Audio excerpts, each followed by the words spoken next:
Cool. Well, that's All learn right. something new. All right, let's do it. Okay. And 3, 2, 1. Hi, everyone. Welcome to Sandy K Nutrition, Health and Lifestyle Queen.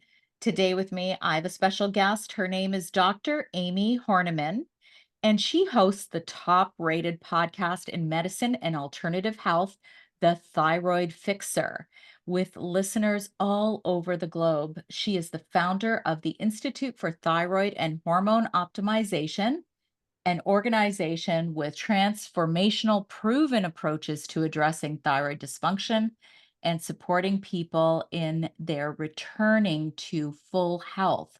Dr. Amie is also the creator of the Fixer supplement line, which I can't wait to talk about that, which offers revolutionary proprietary supplements that are changing many people's lives. Dr. Amie is a woman on a mission to optimize thyroid patients worldwide and give them their lives back. And today we're going to talk all about thyroid optimization from a functional perspective. And it's very different from a Western medicine approach. And everybody who's listening, you guys know how much I love to talk thyroid. So, with that, welcome, Dr. Amie. Thank you for coming. Hey, Sandy. My pleasure for being here. My pleasure. Yeah. So, of course, I'm going to ask you, why are you so passionate about thyroid health? Well, because of my own pain to purpose story, like many of us have that land in this space, right? So, and like many thyroid patients, many of your listeners, I was misdiagnosed and I was misdiagnosed 6 times. So my symptoms started occurring about 20 some years ago. And at that time, I was getting ready for a bodybuilding competition. And I was doing figures. I was on the feminine side, but you still had to prepare by pretty strict dieting, fish, chicken, broccoli, asparagus. You're going to the gym once, if not twice a day, really with the goal to get your body into a lean, athletic, but yet, shapely and muscular, low body fat state. And then you step on stage in a bikini, which actually, when I say it out loud, sounds a little bit crazy, probably is. But I really liked the challenge back then. I really liked that challenge of getting my body into that particular state and then competing. So I had done many of these. I'd done so many shows, so many photo shoots that I dieted down for. This one particular show I was getting ready for, that is when my body rebelled against me. And I didn't know what was happening at the time. I had to step on the scale weekly to report back to my coach, because we all need a coach. Can't think for yourself when you're doing these things. Can't think for yourself on a day-to-day basis about what you're eating, right? Yeah. And I would report back to him, and every week the scale would go up. And I mean 5 pounds, 10 pounds, then I'm up 15 pounds. And I didn't know what was happening. Like I'm blaming myself. I'm thinking maybe I'm eating too much. Maybe I need to work out more. And then you start taking this judgment thing on. Like everybody at the gym is judging me. Oh my God, they're looking at me thinking, oh, she must be eating the donuts. Maybe my coach is thinking I'm not even following his plan. I'm totally going off the rails. When in reality, I was doing everything and then some. Mm. So by the time that scale hit 25 pounds, and I'm 5'2", so Me 25, too. right? I mean, Yes. okay. So I always tell people, what if I were to go get a 25-pound weight and strap it around your back and tell you, go ahead and walk around with this all day long? You'd be like, you're crazy. My back's going to hurt. I'm going to be tired. Well, that's exactly what we feel like when you strap on an extra 25 pounds. It's not even, no, it doesn't work. The body doesn't like it. And my body was literally rebelling against me. There was nothing I could do to stop the weight from coming on. Nothing. So what I did do is what we all do. I went to my doctor, and I went to my doc and I said, listen, doc, here's what's happening. Oh, by the way, I'm really tired and my back hurts too, and my hair's falling out. Can you tell me what's going on with me? He says, you're normal. Everything's fine. Now, Sandy, I wish so badly I could go back and see the labs that he ran on me, because I guarantee you it was TSH and free T4, right? There's no way he ran all the labs. No way. No. So, I did the whole second opinion thing. I left there and I was frustrated, but not hopeless yet. So I went and I said, okay, I'm going to get a second opinion. I went to doctor number 2 and I was told it's all in your head. So then I left there and went to doctor number 3 and then 4 and then 5 and then 6. Doctor number 6 actually touched my throat and said, swallow. I was the first doctor to lay hands on my thyroid gland. And she says, well, you have a goiter. I'm feeling something in there. We're going to get an ultrasound done. But to me, it appears as if you have Hashimoto's. Here's a pill. And I mean, I was excited. I left her office. I'm like, thank God somebody's finally telling me what's going on. Now I have a diagnosis. Now I have a name for it and I have a pill for it and everything's going to be fine. And then I gave it 5 months and it wasn't fine. And I didn't lose a pound and I didn't feel better and my hair wasn't growing back. Everything was just continuing down the downward spiral, along with my mood, my frustration, self-blame, self-loathing definitely came on. I would cry in my car. I would pray for a different answer. And then sure enough, I kept hearing the name of this functional medicine guy. And when you hear the name of somebody a couple different times, like 3 times, right? It's God, it's the universe, whatever your belief system is, telling you and speaking to you. And you kind of pause and you go, okay. I will listen. I've heard this name 3 times. Now I will go. So I went to see this functional medicine practitioner. And actually back then, we didn't even use the term functional. I want to say it was integrative. It was naturopathic. So he was a naturopathic doctor and he had his pharmacy degree. He was an alternative practitioner. He had all these degrees. The most important thing is he sat down with me for 90 minutes. And that was 5 million times longer than any conventional doctor had ever spent with me, right? You go into conventional medicine, it's a 5 to 7 minute visit, and then you're out the door. So he spent 90 minutes. He went over my labs. He drew labs for everything. I mean, I had 10 vials of blood coming out of me, sat down with all my labs, painted this picture and said, oh, look, this is low over here and this is high over there. And this is what it means. And I know it's still in the standard lab value range, but because of this and because of that, and because of your symptom, here's what's going on with you. And here's what we're going to do to fix it. So we're going to change your thyroid medication. I was given, of course, T4 only, which doesn't work. It doesn't work. So then he put me on Armour and he added a little bit of T3 and he changed my supplements and my nutrition was okay because I was on point with that. And that's what I was telling all the doctors. Listen, I got the nutrition part down. It's everything else that's going on in my body that no one could figure out. And he fixed me. Yeah. And from that point on, I became his apprentice. He was my mentor. I changed careers, went back to multiple years of school after that. And here I am helping other people because it needs to be done. I mean, it needs to, people need help and they need real answers. And my God, if I would have stopped at doctor number 4 or doctor number 5, which is a really decent amount of doctors telling you the same thing, that most people would be like, I mean, they've got to be right. They're doctors, 5 of them telling me I'm fine. I've got to be normal. I've got to be fine then. But I wasn't. And that's the message that I want to send out to everyone, that you absolutely can get optimized and you can get fixed, and don't ever give up. And you just got to keep plugging away until someone gives you an answer. Yeah. I mean, everything that you said just there, I can relate to so much. Like everything. And I think it's difficult when you keep going back, because like, you know how it is, like you keep going back, you keep telling the story. And I can remember exactly how I felt. And I align so much with you. And it was, for me, it was different order.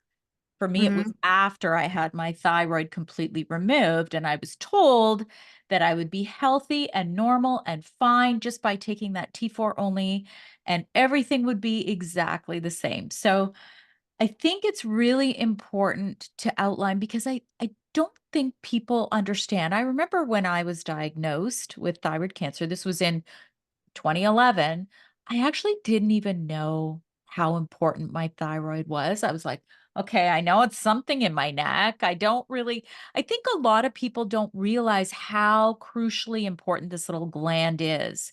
So Mhm. maybe if you could outline why we should care, everyone should care. Yes, absolutely. Doctors should care more and pay more attention that it is the master gland. So your thyroid is the master gland of your body. It runs the show. I mean, it controls your metabolism. It controls your GI motility and dictates whether or not you poop every day. It controls your brain function, your heart rate, your blood pressure, your body temperature.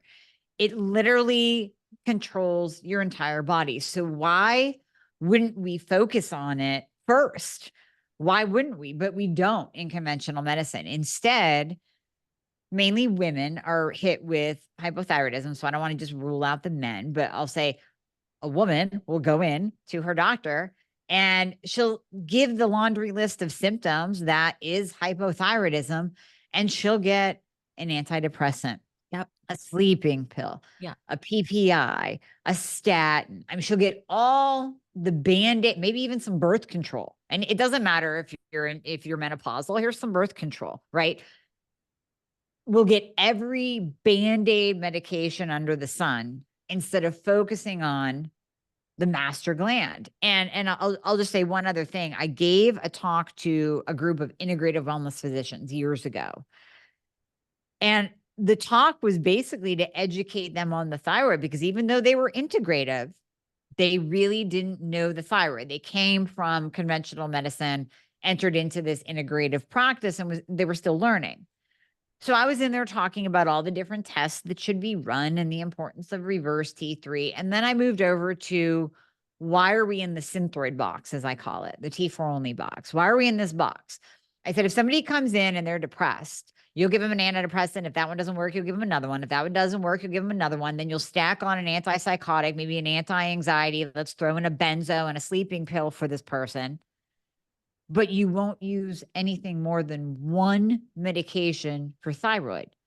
Mhm. And there are plenty. And the thyroid is nuanced, and we can combine and we can change ratios and we can go T3 only. And there's so many things that we can do to optimize someone where they wouldn't need all those band-aids. The one doc raises his hand and goes, that's all we've learned. Yeah. So that's what you're dealing with when you go to conventional medicine doctor after conventional medicine doctor. You're dealing with what they have learned, and we can't expect them to do anything different if that's all that they know. Yeah. I mean, that's just so perfectly put. And I'm always of the thought that thyroid health is it's one of those foundational things. You gotta look there because it is that thermostat. So it controls everything about your life. Technically, if you were to Mhm. look at, are you happy? Are you sad? Are you hot? Are you cold? Are you angry? Are you Yep. right? Are you Yep. jittery? Do you have heart palps? Do you it controls everything. It is that thermostat. So why wouldn't you start with that as a foundation? Right. So I couldn't agree more. Now, here's the other caveat to this.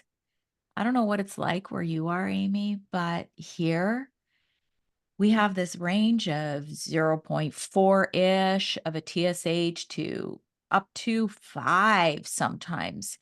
And I know personally, I feel horrible. If I go over 1.5 in my TSH, my hair starts to fall out. I have Mhm. what I call lingering symptoms. And yet, okay, I'm different because I had thyroid cancer. So they will monitor me and they will check me. But if you're just somebody coming off the street, going to see your doctor, saying you have those lingering symptoms, but they only check TSH and they say you're normal, which is probably what happened to you. What then? Mhm. What are the Right. options? Where do you go? Well, that's where you almost have to move into the functional medicine space, because in functional medicine, we take those standard lab value ranges. So we'll take TSH, since you mentioned that. Yeah, here in the United States, it goes up to a 4.5. It used to go up to a 6, and then it used to go up to a 10. way back in the day. We've got it knocked down now to a 4.5, but in functional medicine, we want it less than a 2. And we don't care if it's suppressed, because for some reason, functional medicine practitioners actually understand the physiology of how the thyroid gland works and what happens when you give someone adequate amounts of T4 and T3 instead of T4 only. It's going to shut down the pituitary from sending out TSH. That's what happens. And when I get questions from patients that are like, well, or not really from patients, if they're a patient, we're doing it all for them. They don't have to worry about getting some BS answer that their TSH is suppressed and they're hyper. But online, on my Facebook group, if I get messages from my audience, I say, how do I talk to my doctor and tell her that she doesn't have to worry about my TSH being low because I feel great? I say, have her go open up a medical textbook and refresh yourself on how the thyroid gland works in the body and the HPT axis, because it's basic physiology that it seems like conventional medicine, especially endocrinologists, totally miss. So functional medicine has their optimal ranges, and how we got these optimal ranges is we said, instead of taking these lab values and numbers from groups of sick people, let's find the fit, badass, healthy people, test them, and then that becomes the optimal range. So I heard Mark Hyman explain this, so I have to give him credit for this analogy, but it's a beautiful analogy. The standard lab value range is like the side of a barn. If I send you back 50 yards, I give you a ball, I say, hit the side of a barn, you're probably going to hit it. If I put a bullseye on the barn, which is the functional medicine optimal range, and I send you back, you might hit it, you might not. It's going to get a lot harder to get in that range. But in that range is the sweet spot. That's where we know that you will feel your best. Now, in there, there's personalization, there's nuance. But if you're out here, if you're in that TSH of a 4, you're not going to feel good, or a 3.5 or a 2.5. And then it becomes even more narrow. Like in your case, okay, we want it 2 or below, but for Sandy, she needs it 1.5 or below. And that's her sweet spot. And I have other thyroid cancer, post-thyroidectomy, post-thyroid cancer patients that we have to keep their TSH way suppressed, like 0.005, so that the tissue regrowth doesn't occur. And that's where they feel their best. Yes. They did that for me for the first 5 years. And interesting that you say that. Okay, so this is kind of interesting because it's going way back. But when they first removed my thyroid, I was put on T3 only because they were giving me the Thyrogen shot and they wanted me to go hypo, right? So they wanted the drug, the thyroid drug, T3 has a shorter half-life, right? Right. So that I wouldn't have to be hypo for as long when Okay. they were giving me the shot. But then that was after that, then they're like, okay, now you have to go on the standard of care, which is T4 only. That's when shit hit the fan, to be quite honest. Shit hit the fan. That's when I was on T3 only right after surgery, it wasn't so bad. Like I was like, okay, not too bad.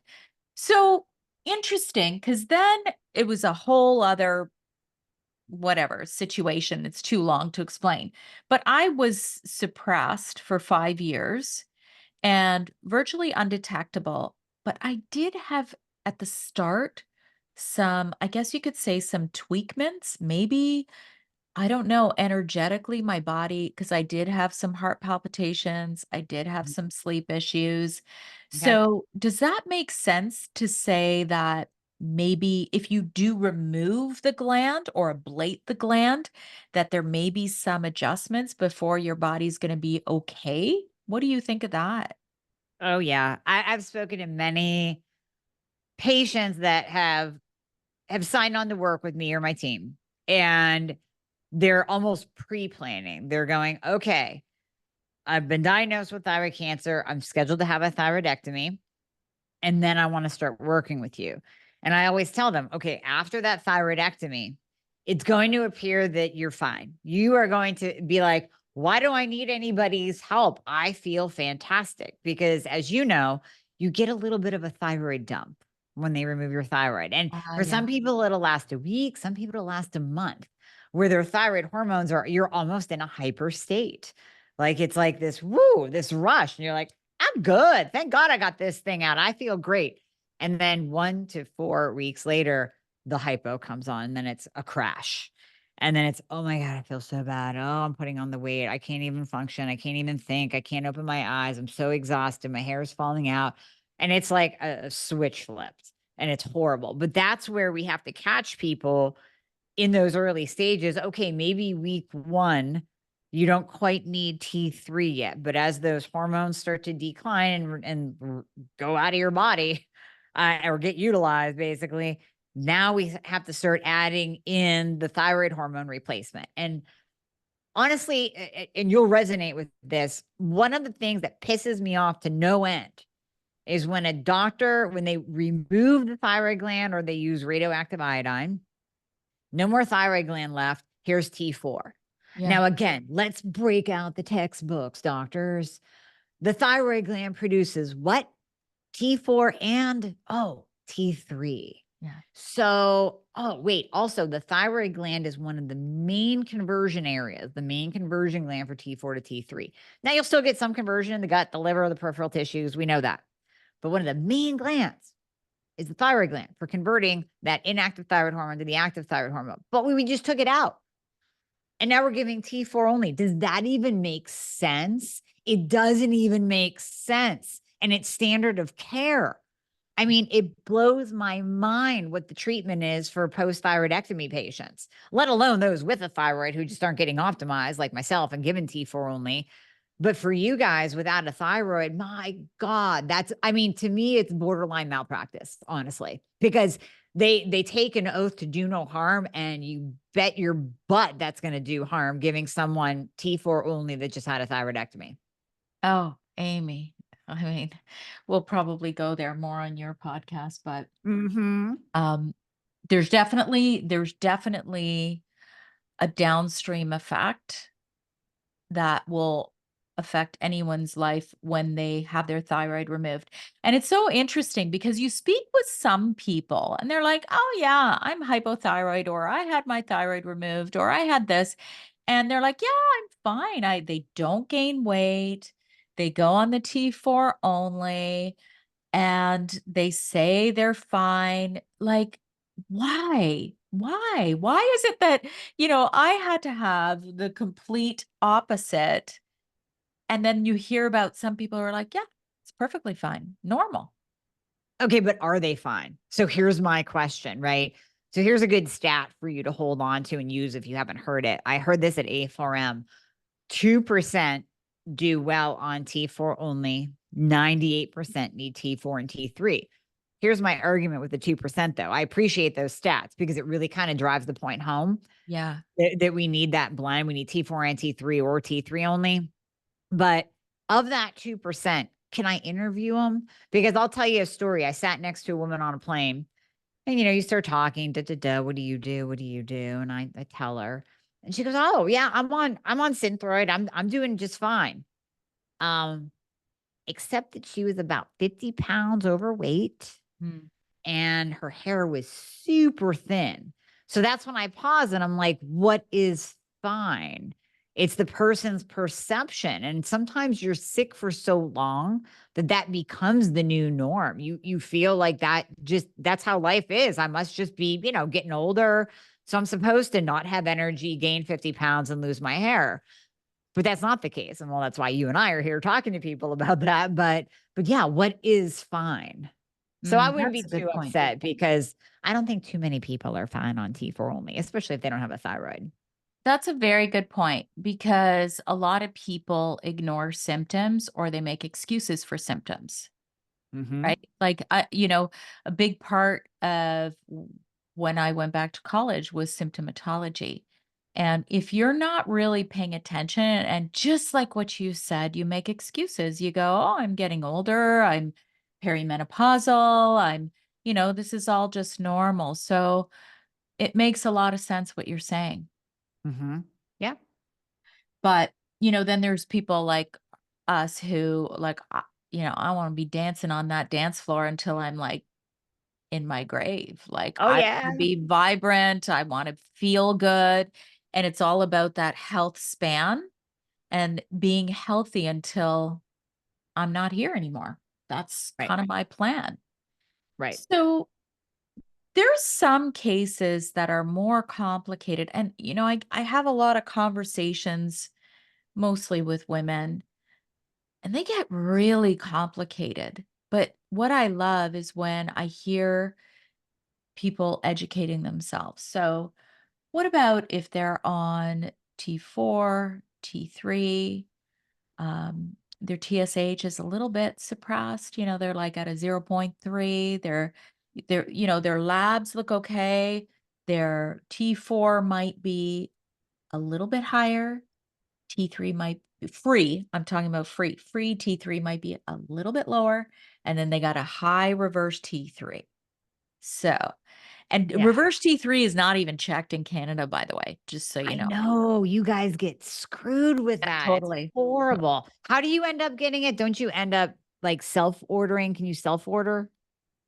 You know, when I look at my own labs and I see that my free T4 is high and my Mhm. free T3 is low, I know what I kind of got to do. I got to address a lot of like, and then I always self-analyze and I go, okay, what's going on? Okay, I'm a stressed out case right now.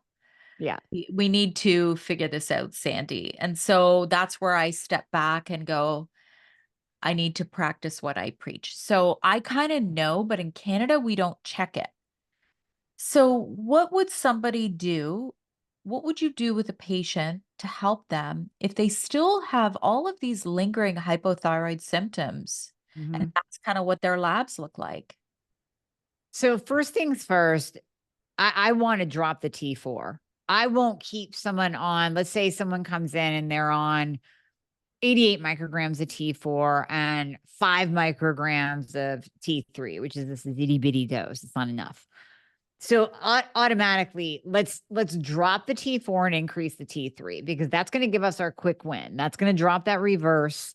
That's going to bring up the free T3. It's going to help the person feel better with symptoms because we know that that's what we have to do based on how that person is converting their T4 to T3. And of course, at the same time, we want to look at what is driving that reverse T3 up. Is it elevated insulin? Is it estrogen dominance? Is it iodine deficiency, nutrient deficiency? But here's the thing, sometimes it can be a genetic predisposition of non-converting. So the D101 and D102 gene. Now, my story is I was put on Armor and T3 in the beginning when I met my mentor. Through the years, it worked at first and then it started not to. And we started changing over. Then we used Synthroid and T3. And then at one point in time, he goes, you know what? I want you to pull the Synthroid and just go T3 only. And I felt amazing. And the reverse T3 wasn't elevated. And by elevated, I mean out of the optimal range. So we want reverse T3 below a 12. So it wasn't elevated. And he said, just pull that. And then what I want you to do is after a few weeks that you're feeling good, I want you to put that T4 back in. I go, okay, I'll do that. Oh, I felt horrible. Went hypo again, gained 5 pounds in a week. And actually, that was the first time that I felt what true depression feels like. I was like, oh, these people that talk about not getting out of bed in the morning, I get it now. So I pulled that T4 again and we tried that twice, adding it in, hold it for a week, pull it back out. How do you feel?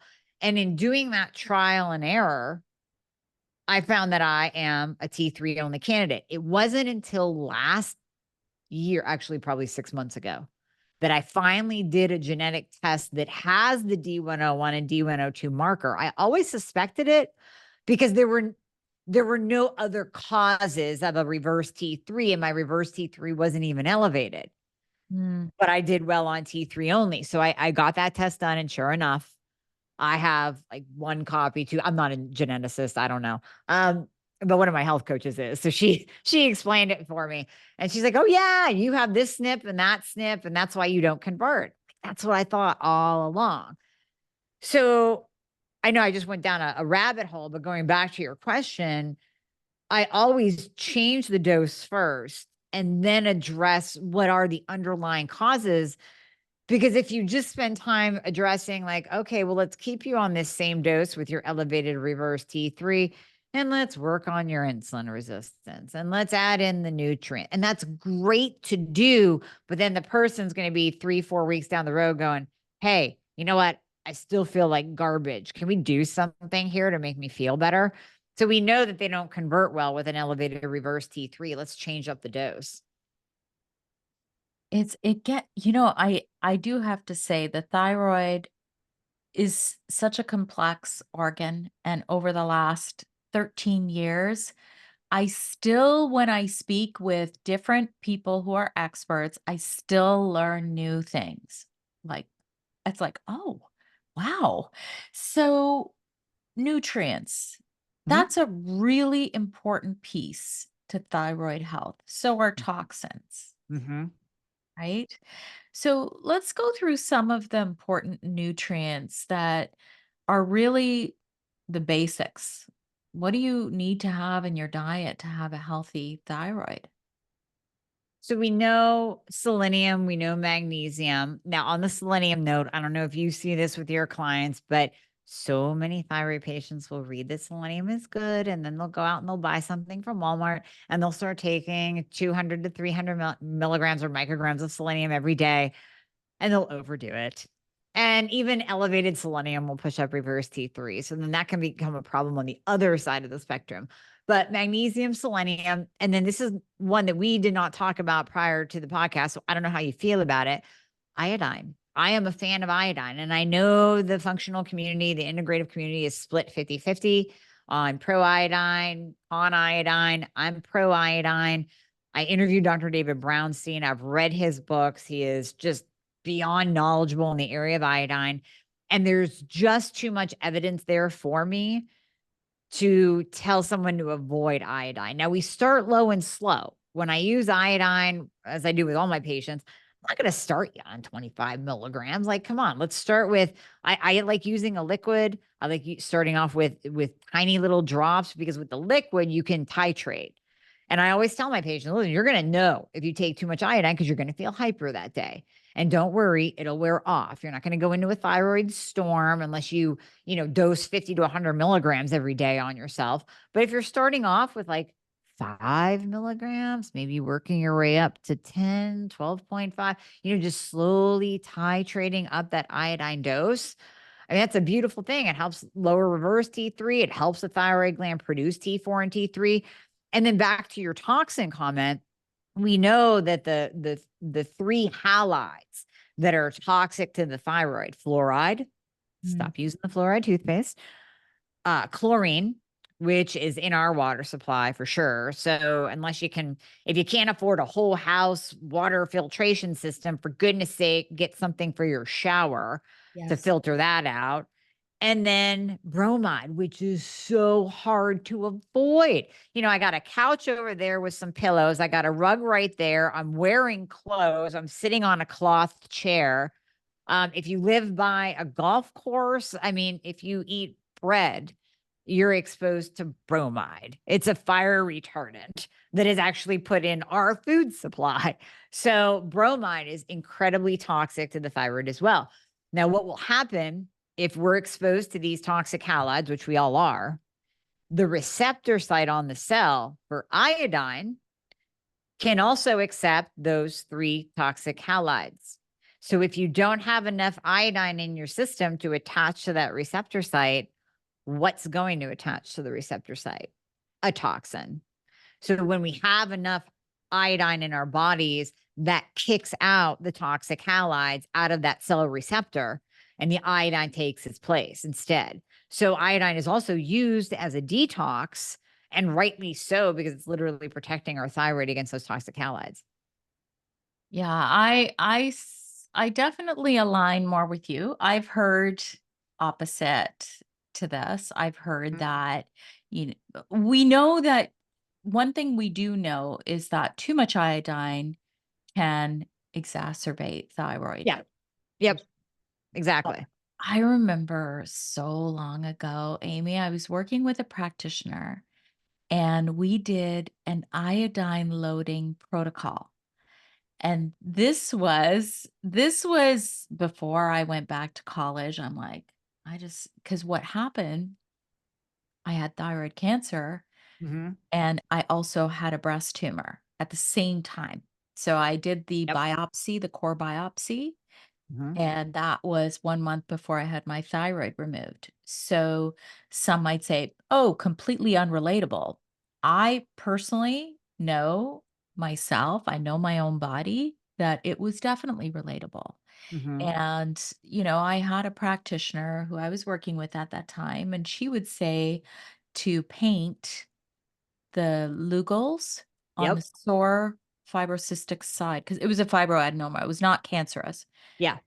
And anyway, so I think iodine is definitely a crucial nutrient, not just for the thyroid. I mean, I don't have the gland anymore, but I still make sure I get enough iodine. It's good for the brain, good for your Yep. breasts. Like it's, I think I would definitely align with you on that. That, how much of the standard American diet has, I mean, unless you're taking in a ton of iodized salt, which actually everybody's now sea salt. And isn't sea Right. salt lower? It is, but even the iodized salt isn't the right kind. So it's not like you're missing out by using like Redmond's real salt or sea salt or anything like that. You really do need to supplement with iodine.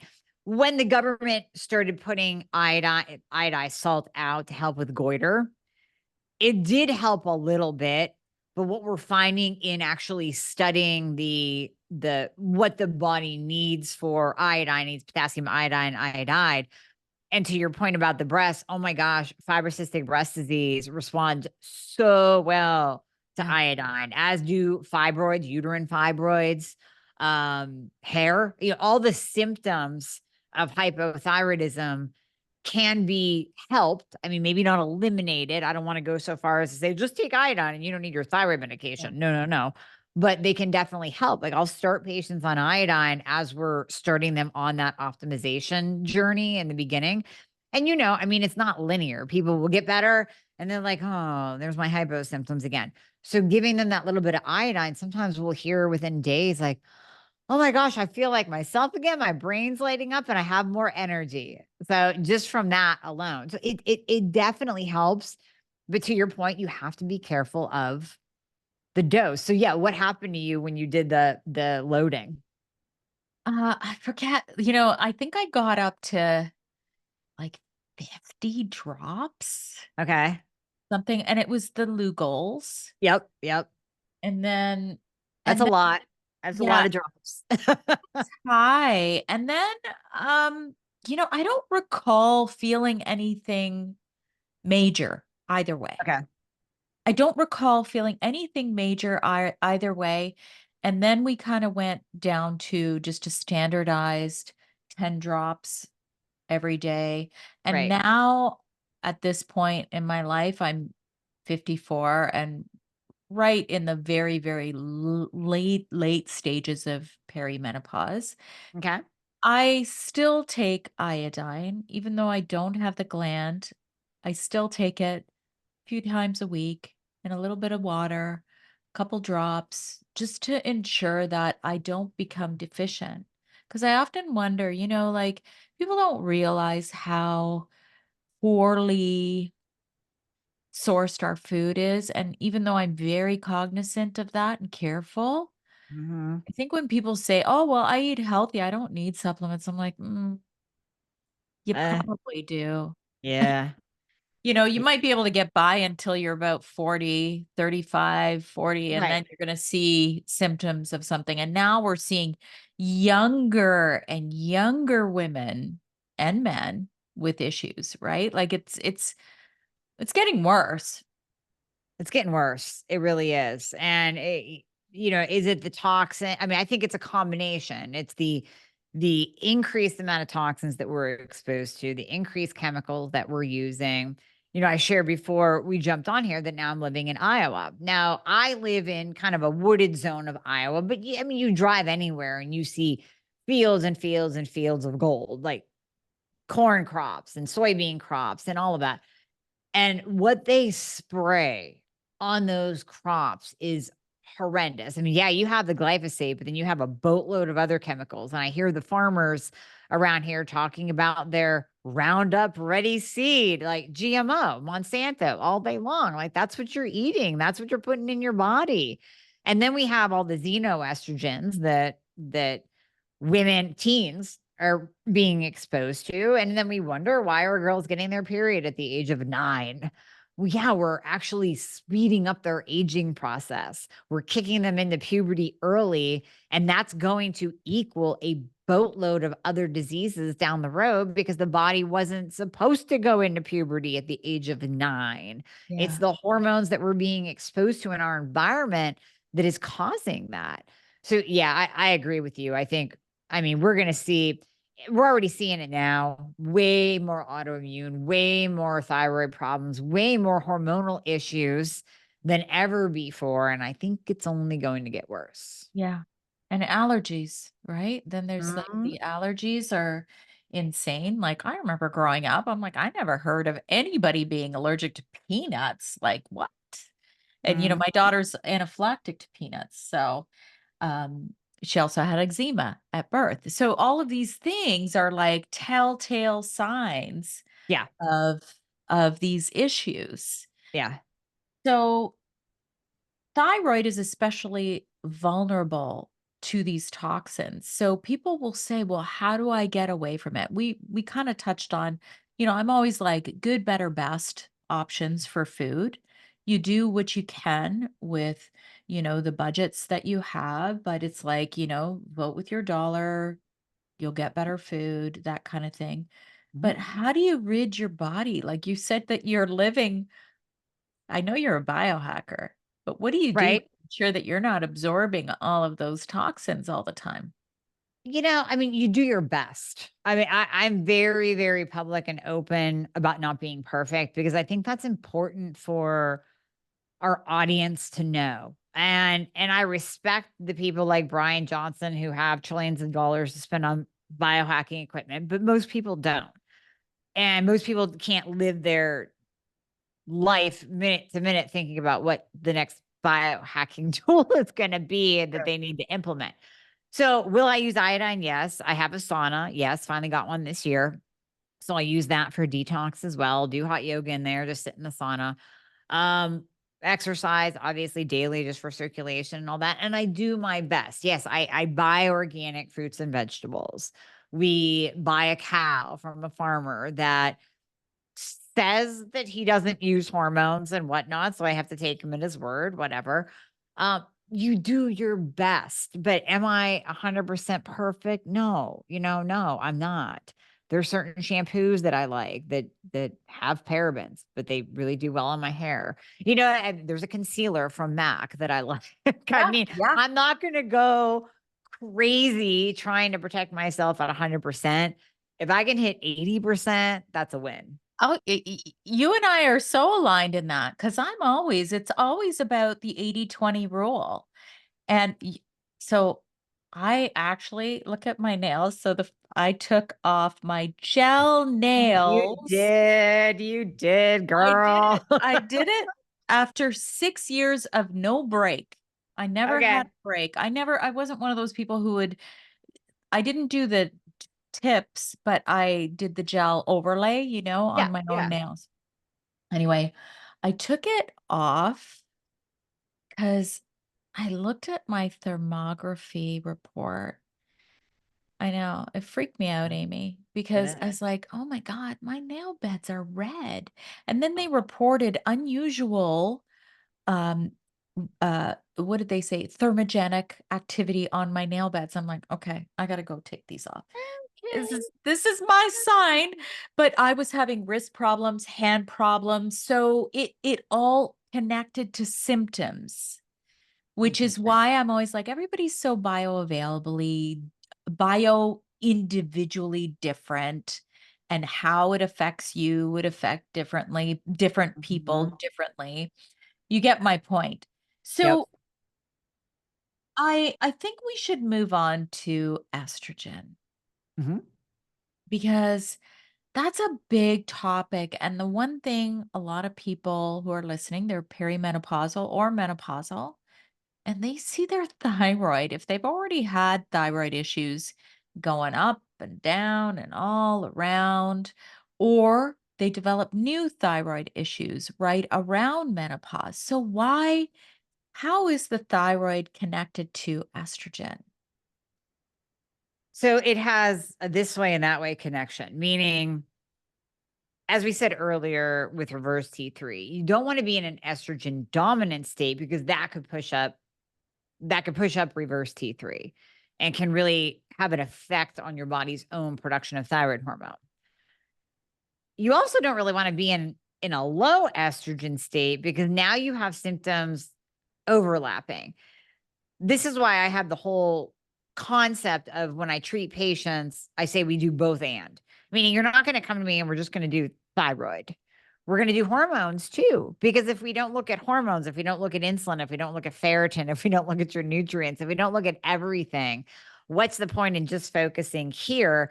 All that's going to happen is you're going to tell me, okay, yeah, I feel a little bit better, but I still have this symptom and that symptom. I'm still bloated. I'm still gaining weight. My hair is still falling out. Well, again, let's look at hormones. And specifically, when we look at estrogen, having an optimal estradiol number is vital for longevity. So really, when we look at thyroid, it's kind of more about the here and now, we'll say. It's I want a metabolism, I want to feel good, I want my brain to work, I want to be able to go to the bathroom. Like that's the here and the now. Estrogen has a little bit here and now, definitely helps your brain, helps with vaginal dryness, vaginal atrophy, helps with water retention. It definitely helps your hair. But when we look long term, having an optimal estradiol level specifically is going to reduce your risk of Alzheimer's by 67%. It's going to protect your bones against osteoporosis and osteopenia. It's going to be cardiovascularly protective. It's going to help your skin not wrinkle and not age quickly because estrogen provides a baseline for collagen and elastin production. It does so much in the long term. That's your bone, brain, breast, and heart protection with estradiol. Now, the other hormones come in and help with that too. If we looked at the benefits of progesterone, the benefits of testosterone, they're going to cross over with estradiol as well. And all those are going to cross over with thyroid. So we have to do everything at the same time. There are huge, huge benefits to optimizing the thyroid, tremendous benefits to optimizing thyroid and hormones together. Yeah, it's so funny because until my estrogen really started to drop, I was coasting along, Amy. I was feeling Yeah. good. I was like, this is good. And then when estrogen dropped, it was just a kind of a shit show of symptoms. And that included rapid weight gain. It included my HbA1c went up to 6.1 Oh, in a matter of, I think it was 6 months. So I think it was, I just looked at this February of 2022. My HbA1c was 5.5. October 2022, I started to get some hot flashes. I'm like, oh, is this menopause? And then at the same time, my HbA1c was 6.1. So it's like and then, the rapid weight gain, it was like everything, it was like a storm. And I'm like, is it thyroid? Is it menopause? What is it? And, the symptoms, like you said, can absolutely cross over, especially if you know you have thyroid disease or if you're chronically hypothyroid, like you would be if you don't have a thyroid gland. mhm. So I love that you said you start testing everything because all the hormones are the symphony. They got to work together. So, okay, what would you do with a patient like that who all of a sudden started to get menopausal symptoms, like estrogen completely crashes. Like, what do you do? Where do you even begin? Let's bring in the bioidentical hormones. Yeah. I mean, they're a beautiful thing. Let's replace those hormones that are no longer being properly made. Because here's the thing, we now know enough evidence is out, even in the fake news world, right? Not just the functional world, but in the actual Wall Street Journal world, that hey, it turns out that study that was done, that Women's Health Initiative study that scared the bejesus out of every doctor and woman, and everybody got their hormones ripped out of their hands. Yeah, we were wrong. Yeah. And now the authors of the study are coming out, tail between their legs, going, yeah, so we probably didn't do that really well. So, you can use your hormones again, ladies. We now know that hormones are safe. We've known that forever. The general population needed to hear that from the authors of the WHI that ruined hormones for everyone so many years ago. So now we know that hormones are safe. And we also, when we look at the animal population, we know that animals will basically start their decline when they can't reproduce anymore. I mean, that's when disease state starts coming on. And it's no different for us. Hormones give us life and hormones protect us. Just like I said about estradiol, 67% reduction in Alzheimer's. So now we can use bioidentical, meaning identical to what your body made when you were 20 years old. We can use hormones that are damn near identical to that to support your body and allow you to age truly gracefully and have you be an amazing badass into your 70s, 80s, 90s, and you're Mm. feeling fantastic. So why not use them? We have them. Why not use them? Yeah. I often wonder because I ended up having that was a whole other, I guess, detour because I went and became a certified metabolic balance coach, lost 4% total body fat, had to make changes not to technically really what I ate, but it was more how I ate. And Mhm. you're going to find this really interesting because we were talking about biohacking. All of this happened while I was intermittent fasting. Uh-huh. So this Yep. is the I'm not thing. surprised. Right. But this is what I mean. Like, so I call it the maniverse, Amy, because woman to woman, we know that a lot of the things that these big names in podcasting and the biohacking world and the wellness world, these men that they talk about, they're not based on women. Mhm. Yeah. Yeah, I So, know, I agree. I love Mindy Peltz, with her, Fast Like a Girl, her whole concept of fasting. But outside of her, honestly, I tell women, like, please don't listen to other influencers tell you to fast because you're going to tank your hormones. And I was just at an event with Ben Greenfield. I've been on his show, but we were talking about that intermittent fasting thing. And he even came out and said, yeah, this whole intermittent fasting thing, it's ended up, tanking people's thyroid and tanking their metabolism. And I really don't like women to go over, 12, maybe 14 hours in a day. Like, yeah. thank you. You're the first dude that has come out and said that. Like, thank God somebody is saying that to these women. Yeah, I had a feeling you would align with that. Hmm. So, tanking the thyroid, I don't know if there's enough research on this, but here's just a thought because I was actually just posting about this recently about how everyone and their mother's going on Ozempic. Oh, God. Yep. Okay. Uh huh. So I wonder because I'm like, listen, it's like we live in this world of easy. Let's take the easy way out.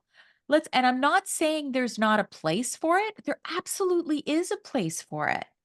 But you're seeing a lot of these celebrities who might be like 5 pounds heavier than they should be, or they feel comfortable at. They go on Wegovy or whatever, Ozempic, whatever the brand name is. And then they get so skinny, they're not eating. So what that do to the thyroid when they get off of those drugs?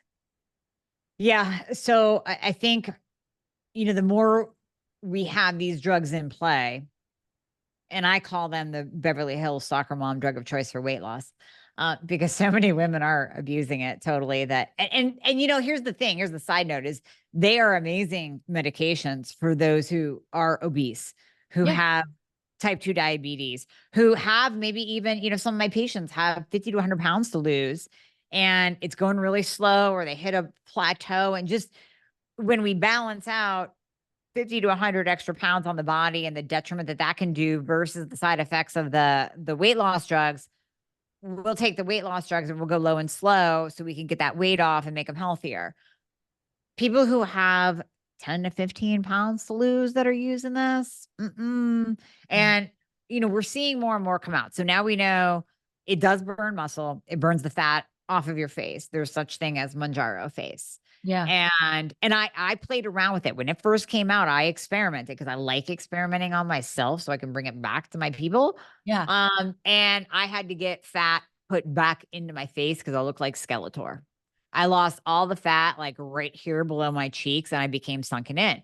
Now I do see women that now I caught this long before I started losing muscle, but I started seeing the signs. It was right after Peter Attia came out. It was like, you know what? There's lean muscle mass with this stuff. I'm like, no. And then I'm like, oh, there's my mother's arms because I'm losing muscle and I'm seeing like my skin gather. Yeah. And now I see some women that are on these, and I know exactly what you're talking about. They look horrible. Yeah. They have no legs, they have no ass, they have no body whatsoever because they lost all their muscle, and they look at least 15 years older than they are. And it's like, okay, congratulations, you're lower body fat, but you look like you're 80. Yes. Yeah. Yeah. Yeah. I wonder what it does to the thyroid because we know that extreme diets will slow the I thyroid. totally missed your question. Sorry, I Yeah. went off on a No, that's tangent. Yeah. okay. That's okay. Like I'm sure it would, right? Like Yeah. it would slow the function of the thought. So not only would it do all those things that you were saying, but logically it would probably slow thyroid function down, right? Oh yeah, yeah. Any kind of starvation mode, any kind of caloric restriction, whether it's through just sheer will or it's through a drug that kills your appetite, any kind of caloric restriction is going to shut down the thyroid. So even if we use these GLPs with patients, I have them make me a deal on two fronts. Number one, you're going to eat protein like it's your job. And I don't care if you're not hungry, you can sip a protein shake. So blend that protein shake up with 2 scoops of a high quality bone broth based protein and make it 40 grams per shake. And if you have to drink 3 shakes in a day because you can't possibly eat anything else, then you do it. And you at least get your protein in and eat a beef stick and eat some Greek yogurt in between. I don't care. Get your protein in. Number two, you have to lift heavy because you have to keep on that muscle. And by, keeping the calories up and the protein up and then still lifting heavy to activate the muscle, that it helps. But if people don't do that and they go into this starvation, yeah, it's going to tank your thyroid. Yeah. And then what do you think of amino acids? Because that's something that I have really in the last couple years gone on where, oh my God, Amy, you'd probably think I'm insane, but I used to work out fasted. Yep. And I'm like, huh, I don't see Hmm. the benefit. And then I completely changed in terms of how I work out, and I take amino acids before I work out, sometimes after as well, essential amino acids, not branch chain, Right. essential, Right. and then Yep. creatine while I'm working out, I'm drinking, like, does that make sense to you to keep that muscle? Heck yeah. Oh yeah. Okay, good, I good. love amino acids and creatine. And with creatine, we're finding more and more benefits for menopausal women, like brain health and cardiovascular protection and bone protection. I mean, all of these creatine benefits are starting to come out now When really, I mean, creatine's been around for 25, 30, 40 years. I mean, I remember it again back in my bodybuilding days. That's when, it was kind of in play. It was a bodybuilding supplement. You took it because it pushes nutrients and water into the cell, makes you stronger, makes your muscles pump. But now we're finding all these other benefits of creatine too. And yeah, amino acids, hands down, no Yeah. brainer. Absolutely. Okay, we have to get into a little bit. You did touch up on T3 only, like Hmm. how that sometimes really, really helps patients. Hmm. So we have to talk about T2. Hmm. And I had done a bit of research on it. This was a couple years ago. So initially T4. Then I went T4. I went to my doctor and I said, "Can you please give me a little bit of T3? I think I'm a poor converter." So here I was telling him that. He said, "Okay." And that's where that all began. Then 2 years ago, I started a little bit of desiccated because I researched that desiccated has T1, T2, T3, T4, calcitonin, and I'm like, "Okay, kinda gives you that whole nice little symphony of thyroid hormones." Hmm. But apparently there's not a lot in Right. desiccated, right? But Right. maybe talk a little bit about T2 because a lot of people don't talk about it, and I heard one doctor's point of view, he was very against it. Oh, okay. You have to tell me who that is. I'll have to look him up because I haven't heard any against arguments yet. He believes you should try and get your body to do it on its own through nutrients. Okay. Well, So, yeah, I mean, okay, yes and no. So to your point, it is in natural desiccated thyroid because the thyroid gland makes T1, 2, 3, and 4. We just don't talk about it a lot. right. So when we're looking at, we'll say a 60 milligram dose of armor or natural desiccated thyroid, NP or armor, in there, there's roughly 6 to 9 micrograms of T2. So of that, and I might even be shooting high, that might be in a 120 dose. It might be even lower for a 60. Um, but when we're looking at the studies on T2, I mean, 30 years of research has been done on this bad boy. And really, I only started looking at it about 15 years ago because it was in a bro science supplement. And I was using it with my patients that were stuck on T4 only. And this is before I gather prescribers in every state. So now we can prescribe to every state, but back in the day, we couldn't. And I would have patients come in on T4 only, and they're gaining the weight, they can't lose the weight no matter what they do nutritionally, exercise-wise, nothing. So I would give them this bro science supplement that had this angry freaking name. And I'm like, just trust me, just take this. And then they come back, they're like, oh my gosh, my energy's finally up. I have this nice steady energy through the day. It's not like a jacked up, jittery energy. And I'm finally losing the weight. I'm like, this is interesting. So you start looking at the literature, and we find that T2 activates brown adipose tissue. So that's stimulate. It's kind of like jumping in a cold plunge. That's why we do it, right? To create autophagy and to stimulate that brown adipose tissue, which then improves insulin resistance. It makes us more thermogenic. It increases our basal metabolic rate. So T2 will actually increase your RMR without doing anything else. Now, of course, if you add on exercise on top of that, hey, bonus.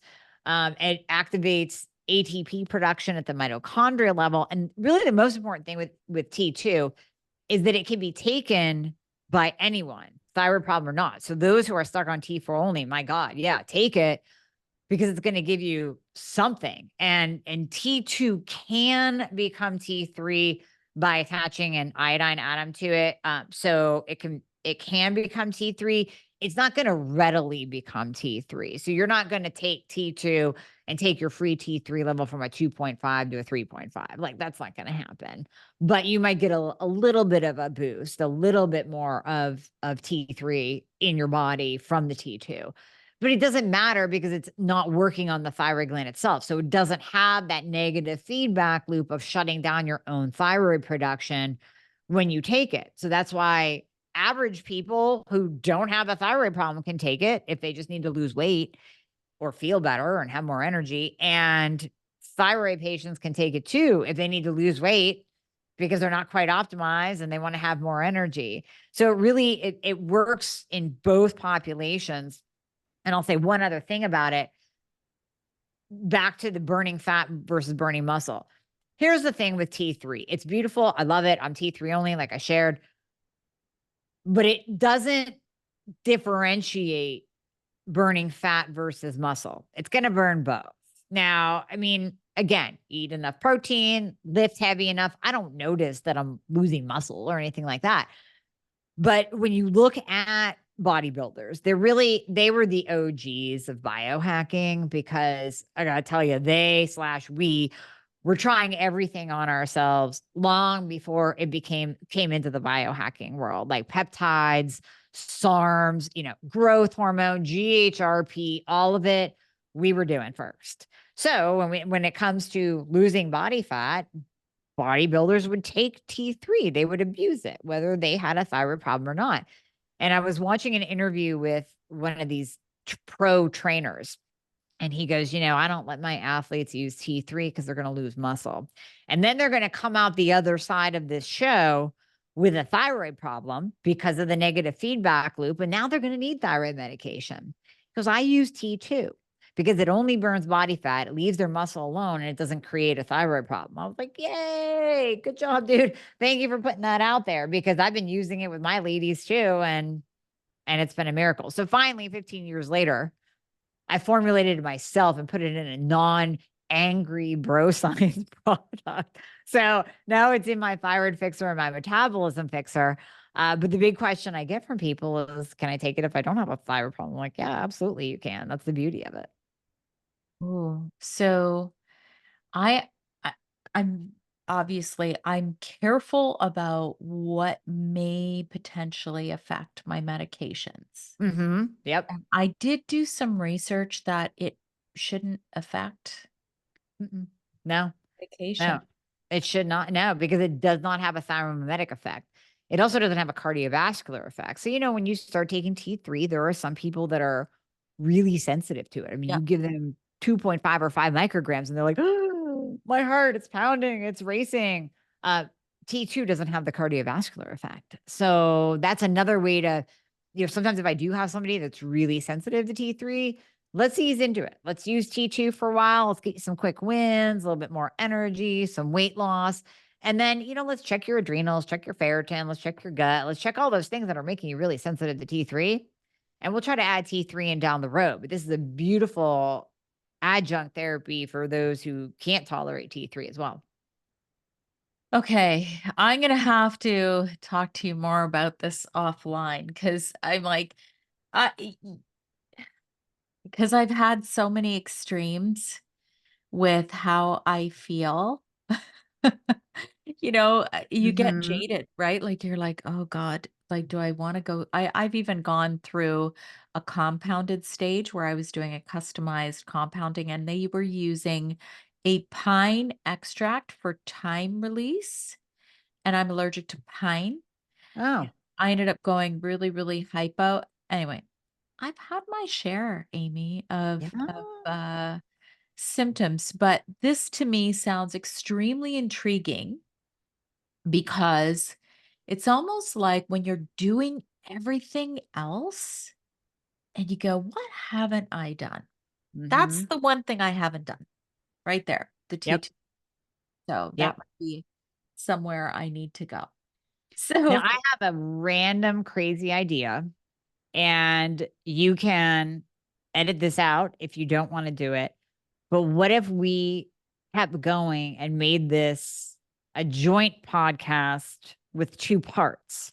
Because our ooh, conversation so far has been so fluid and like a conversation, and I love it, that I could publish that as a podcast part 1, and now I'm gonna take over and ask you questions and kind of flow into that in let's part do 2. it. Totally up to you, but I'm just Okay, throwing it out let's there. I love this idea, Okay. because because So you'll just have to send me the recording. So yes. let's what you just said. So I'm going to ask you a question now. Okay, let's go. Okay, so you just said that you've been on a roller coaster, right? So can you get into, and I know your listeners have heard this, but I want my listeners to hear this too. What is your story with cancer? And I've not dove into thyroid cancer on the show yet, 400 and some episodes, you would think, right? But what is your story? And then let's talk about like what medication are you on? What were Yeah. those highs and lows? What are your roller coasters that you're dealing with? So let's discuss. Okay. So I can definitely now go back and say thyroid issues for me began postpartum after my second child. Hmm. So I can, I was never diagnosed with anything. And I don't think I have to be because now in hindsight, I can look back and go, okay, all of a sudden I didn't have any breast milk. I wasn't sleeping. I was a stressed out mess. I was a complete and utter mess. I Hmm. had, a lot of postpartum trauma, Yep. and I had a toddler as well, a husband who was traveling. So take all this into account. I got really, really, really skinny. I had a baby that had colic, didn't sleep for 8 months. So I can, and the breast milk, that was so weird for me, Amy, because with my first child, I had too much breast milk. I ended up getting mastitis twice. I had plenty of breast milk. It took me 2 years to lose all the weight because I had gained 60 pounds, but I was borderline toxemic with my first. So I think it started after my second child with undiagnosed issues with my thyroid. And I could pretty clearly say postpartum thyroiditis that developed into thyroid disease. So I would have been 35 when I had her, and I was diagnosed with thyroid cancer at 41. And it was an incidental finding. So one day, I have to go 1 year before I was diagnosed. My daughter was diagnosed with cancer. She was 5 at the time. So compounding stress. Oh my God. Yeah. Yeah. So I can say this is why I'm always like, why do they have all of these, baby visits, but nobody really check? Maybe things have changed because this was going back in 2005. She was born. Not enough care for the moms. Not Hmm. enough. Are you okay? Let's check all your blood work. Let's check Hmm. your numbers. Let's see what's going on with you. So I can pretty clearly say that's where it began. And then when my daughter was diagnosed with cancer, the stress there, and then I had a migraine with aura about 1 year after she was diagnosed. And it was the first time I had ever had a migraine with aura. I thought I was having a stroke. I'm like, what's going on? I saw my doctor. It was a substitute doctor, thank goodness, because she was the one who ran investigative tests. And she's like, this is weird. Not many women get migraines with aura starting at 41. So let's do some tests. They did a carotid artery ultrasound and found that I had 5 nodules. Nobody had ever checked my thyroid. Nobody had ever palpitated to see if there were lumps there. Then they Hmm. sent me for the fine needle biopsy, and one of the nodules was cancerous. And they said, let's take the whole thing out because 80% of our patients come back to have the other half taken out. So that's where it all began. Okay. That's craziness. Okay. So then you have it removed. And just like we were talking about earlier, that thyroid dump that occurs. So, how did you feel after they took it out? It's so funny because right after they took it out, I was like, hmm, not so bad. Like, I felt like, okay, they took out the whole gland Mhm. and then a couple of lymph nodes just to ensure that it hadn't spread, nothing spread anywhere. And I felt okay. And that was in October 2022. I remember the exact dates. And then in January, and I was on T3 during that time. So it was a little bit longer. It was a few months. And I'm like, I'm not doing bad. I'm kind of in my flow. When they took me off the T3, and they made me go severely hypothyroid to get the Thyrogen injection to make sure I had no thyroglobulin. Mhm. My TSH climbed to 32, and I honestly, Amy, that was when I was like, "Oh my god," like, I felt like I was dying. My face, I actually have pictures. My face, I didn't even look like the same person. I had Oh, such yeah. severe edema. Mhm. They say moon face. I that Yep. it was awful. I couldn't get off the couch, and, yeah, it was not fun. No, No. no. I know. I have pictures somewhere of my moon phase. I've tried to dig them up, but I might have thrown them away when I was just pissed off when I ran across. I'm like, ew, I don't even look like myself. But I wish I would have kept them because that's real. And I mean, I'm sure you've seen it too, the before and afters of people where you have your own, you have your own experience. We have our own experience. But really looking at someone else when they have that before and after, you really go, oh my gosh, the face changed so much. And it's not about losing weight in the face. It's literally about that edema, like you said. Oh, So and even the hands, and that's, like, a big thing that a lot of people maybe don't talk about, but, like, I still sometimes will get that, but the swelling in the hands, I couldn't put on any rings. I was like, I don't it was an awful feeling, and then I had the injection.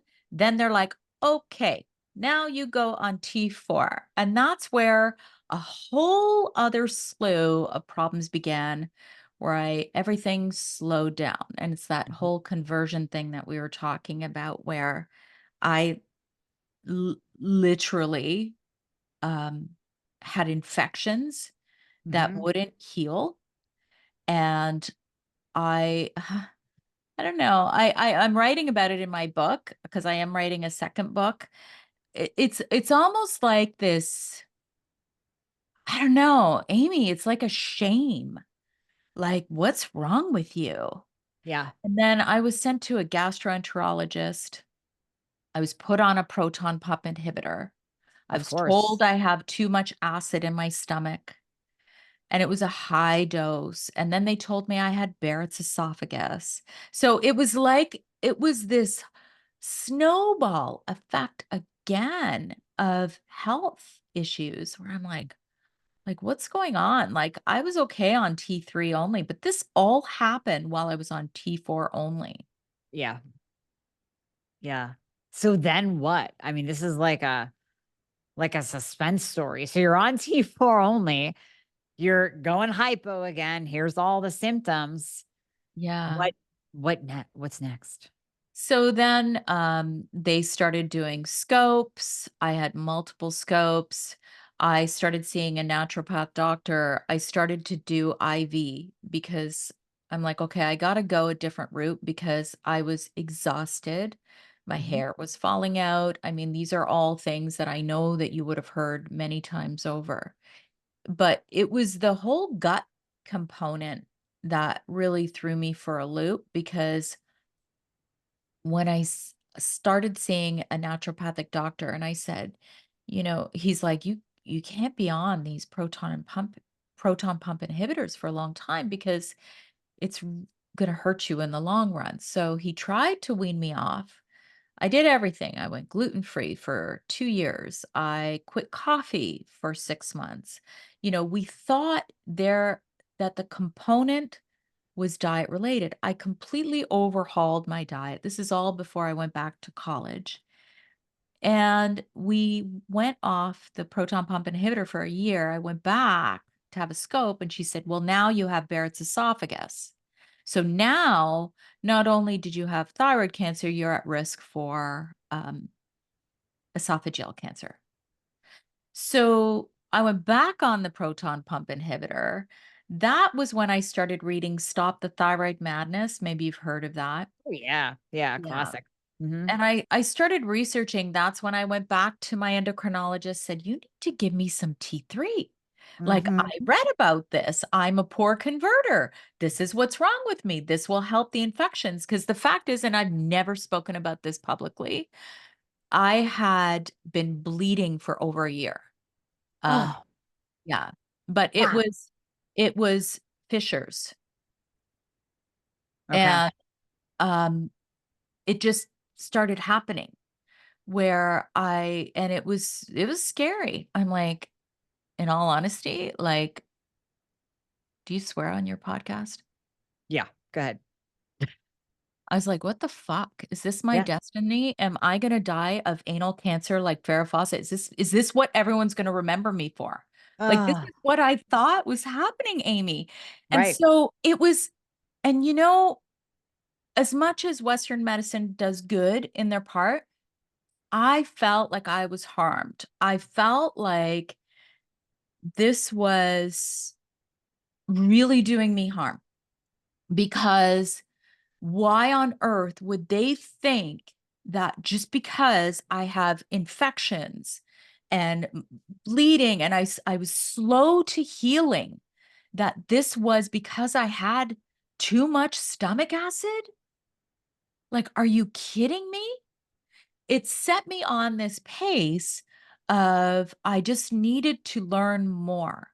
That's Mhm. when I started seeing the naturopath doctors. That's when I tried to wean, but I'll get to the whole PPI part.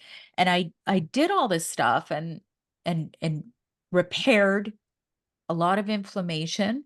I started doing IV therapies regularly just to help with adrenal function. Mhm. So, the Myers cocktail Yep. and, Yep. high doses of vitamin C, and it was like it was so good for me because I started to feel better. The T3, all of that. And then I was like, well, maybe I could go natural instead of synthetic. That was when I did my little trick with let's try to compound it. And then that was a big fail. Right. And I slowly weaned off the proton pump inhibitor, not off, down. Mhm. And believe it or not, 12 years later, I'm still on it. Okay. Just a low dose. Very low.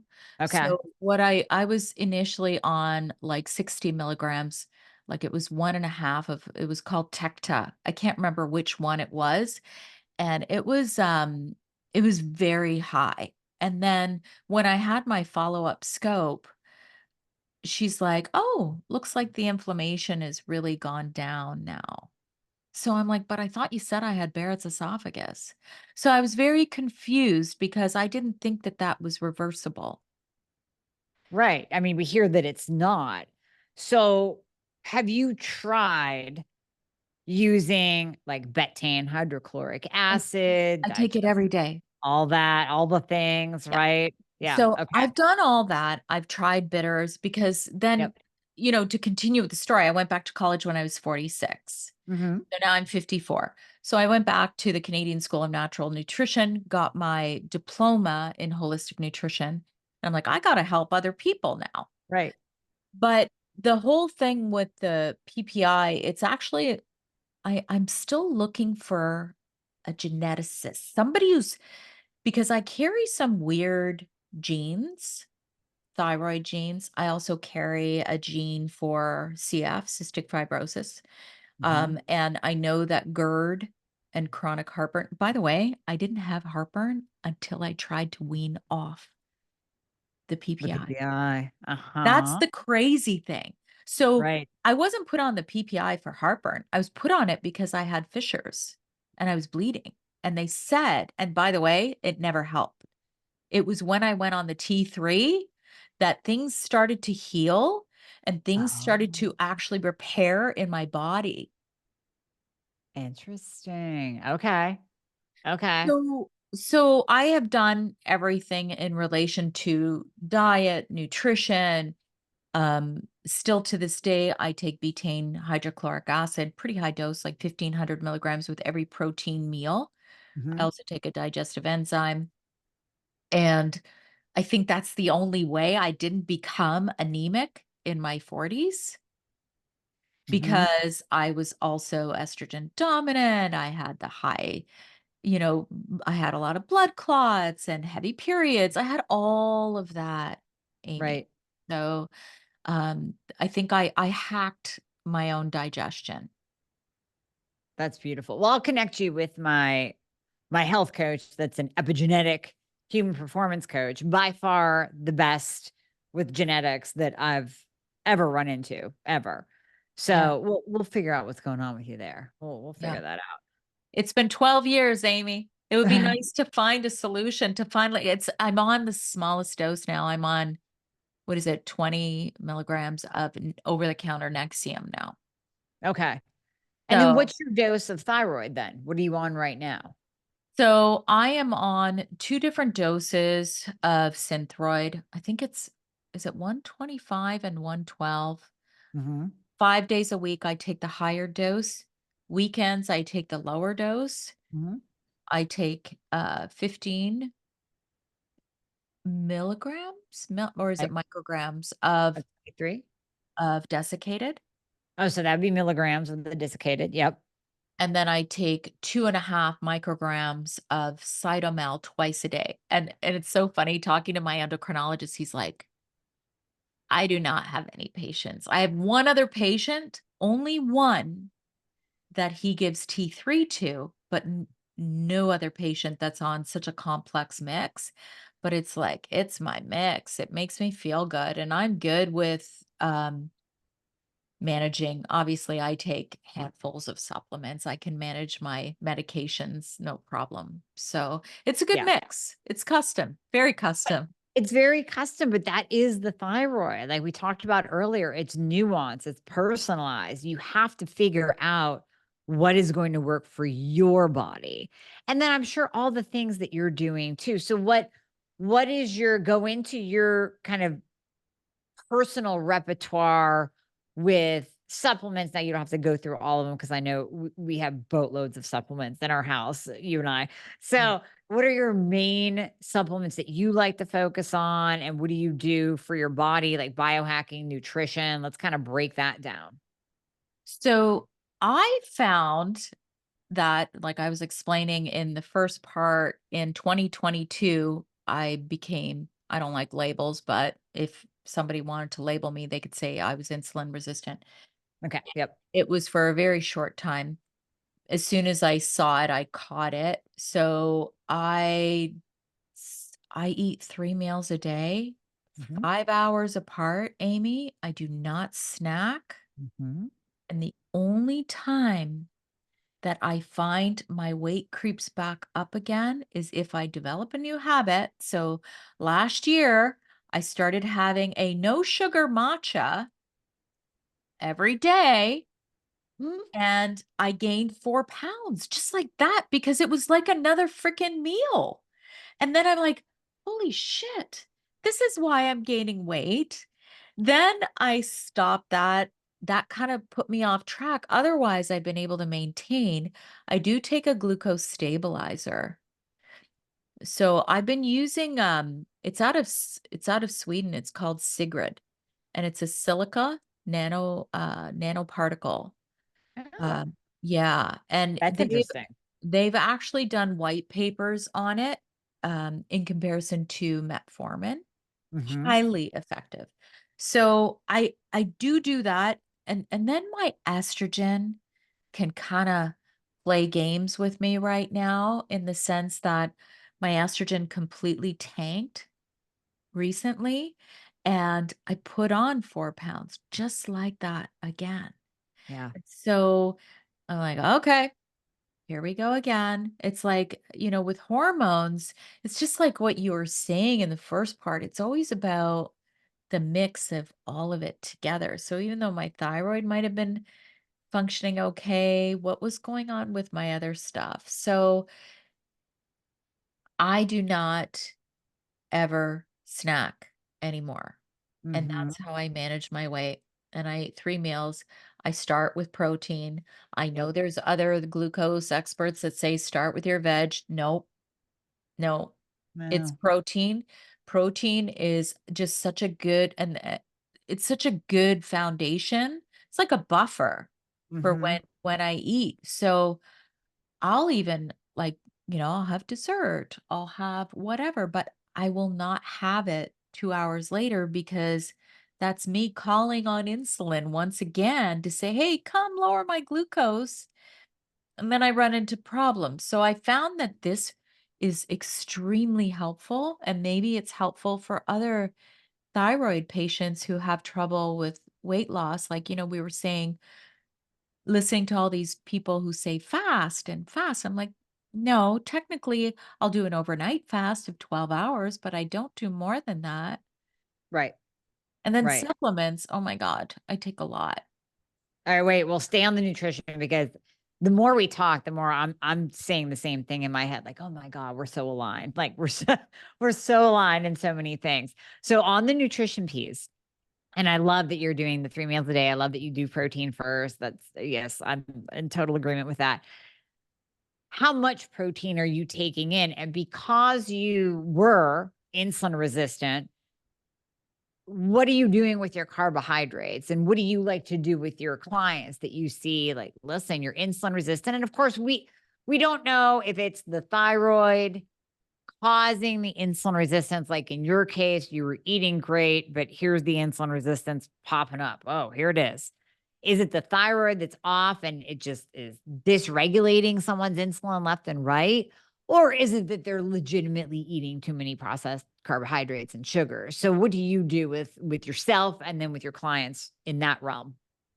Well, for me, I definitely have a threshold for carbohydrates, meaning Mhm. if the majority of my meal is going to be carbohydrates, I'm going to run into problems. I I don't really count. There were times that I was, keto. I like, Mhm. I was keto because I've done every diet under the sun since I had Yep. my thyroid out.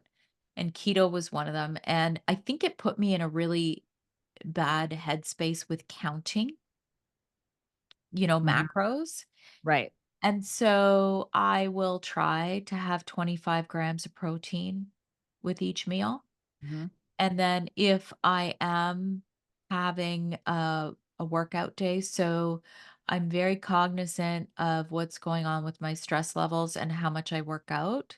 I had been working out with a personal trainer for 6 years. I actually just stopped recently and just joined my gym. It's just too expensive, too Yeah. much. And I'm like, I know how to do this stuff. Why am I doing this? So it's always been twice a week for the last 6 years of mostly strength training. Mhm. And on those days, I take in more. I take in more protein. I take in my amino acids. I take in all of that. Mhm. Uh, in terms of carbohydrates, like right now, because I had put on 4 pounds just like that over a month. And then I found out that it was estrogen related. My estrogen just tanked. Mhm. I am now more cognizant than I normally would be, meaning my carbohydrates would be a dark 100% sourdough rye bread. And I'll have like a tiny little slice with each meal, almost like just to ensure I get some nutrients that are going to keep me full. Yeah. Um, I change how I eat depending on what's going on. And right now I'm actually just kind of starting to come back from a not great phase of plummeting estrogen. It's not fun. Now, are you on bioidentical Yeah, hormone replacement, or you're on estrogen? Okay. I Okay. am. Good. But it's, and this is the other thing. I don't know. Do you know who Dr. David Rosensweet is? Yeah, absolutely. Yeah. So I interviewed him a while ago and I was like, I love you. You're just a great man. And the reason is because he educates women on their symptoms. And Yeah. we know that. So here's where things could get crazy. We say around perimenopause. So I had a period March 1st, and I call it a baby period. I'm 54. Right. So it was like 3 days, not even a real period. I didn't have to wear a tampon, but I did have to wear like a liner. So, and it was somewhat steady. So I call that a period. Right. Some say it's not, but I'm like, it was. So he, so here's what happens at perimenopause. And then when you have thyroid, I'm like, holy shit, is it my thyroid? Is it estrogen? I don't get it. Because Right. when I tested my estrogen, Amie, it was like, I was like, I'm young again. Look at this. Oh, My yeah. FSH, my like all of it. It was like I was not even close to menopause. Mhm. This would have been, I think, end of February, and then I had a period March 1st. Right. All of March, I was okay, but then crash in April. So this just goes to show you how fast things can change with perimenopausal women, especially in the latter stages. So what happened was I was taking my HRT and I'm like, huh, I'm still getting symptoms. This is kind of weird. Maybe I'm taking too much because Dr. David Rosensweet does show, he has a chart where he shows that sometimes symptoms of too much can look like symptoms of too little and Right. right. And so Mhm. I'm Great like, chair. maybe I need to lay off taking so much of my hormones. Well, I exacerbated my issues and I had the worst. And I'm like, oh my God, now I see how bad menopausal symptoms can get.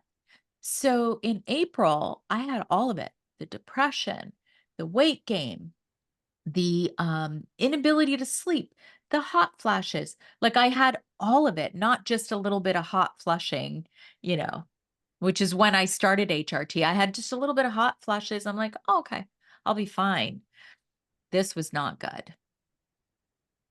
Yep. I know. That's what happens. That's what happens. So no, I love Rose and Sweet, because he has the same kind of outlook as Dr. Lindsay Berkson. So if you've never interviewed her or listened to her, same thing. And she always references Rose and Sweet. I think they have done collaborations and whatnot together.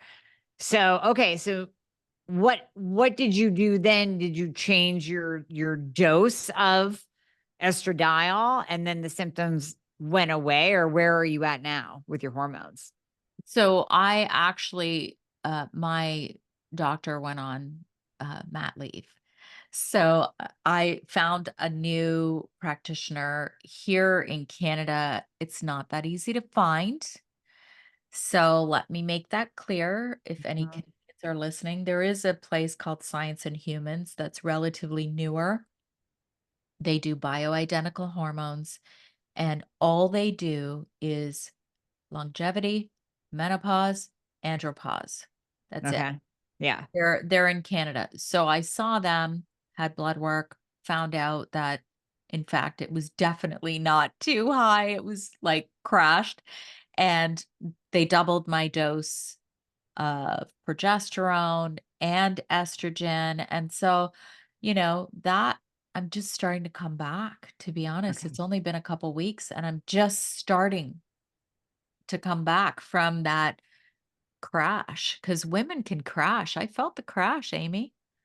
Well, you know what I love about your story is that you are really sending the message again of just being real, and also here you are, you're a thyroid expert, you deal with nutrition, you've been dealing with this for years, you've been optimizing yourself for years, and something shifted and it was like, "Uh-oh, here I got to change things up again. Here's some symptoms again." And I always try to tell my audience and my patients, progress is not linear. And just because we have you optimized today doesn't mean that you're going to be optimized a year from now, because or in your case, a month from now, Mm. because something can shift dramatically. Something just changes. Number one, we're women with hugely fluctuating hormones. We're much more complex than men.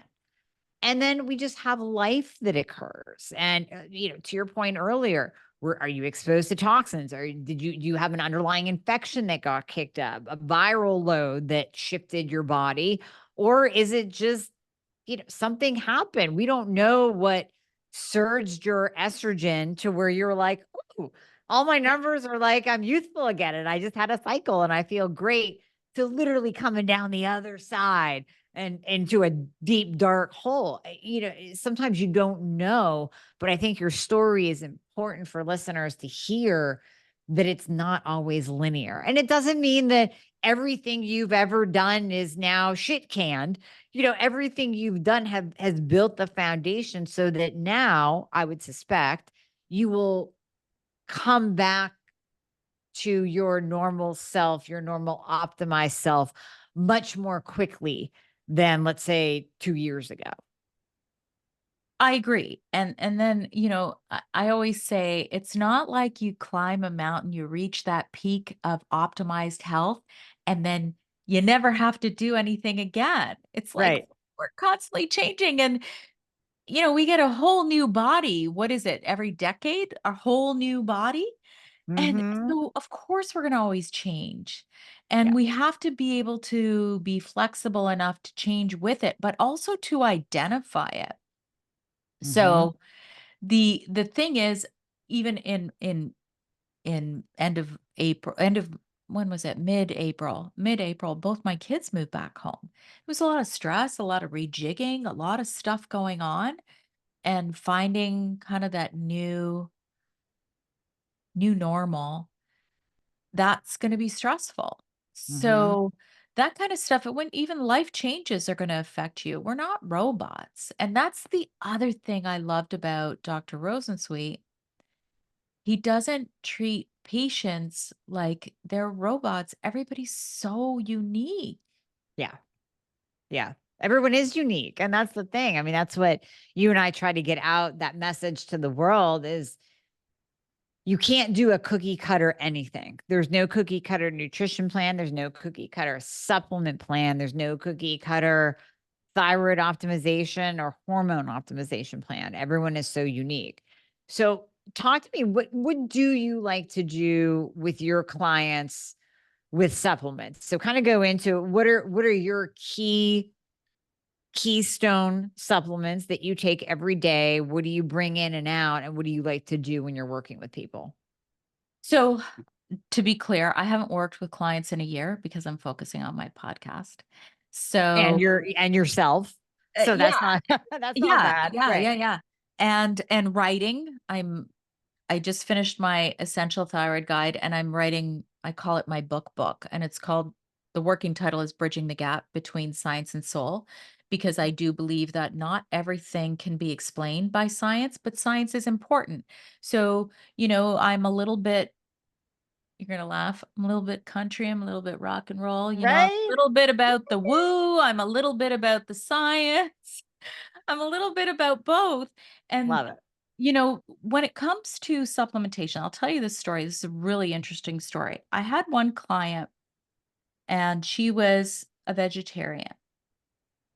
And you know how it is. Sometimes you get very close and you hear a lot of personal stories. Mhm.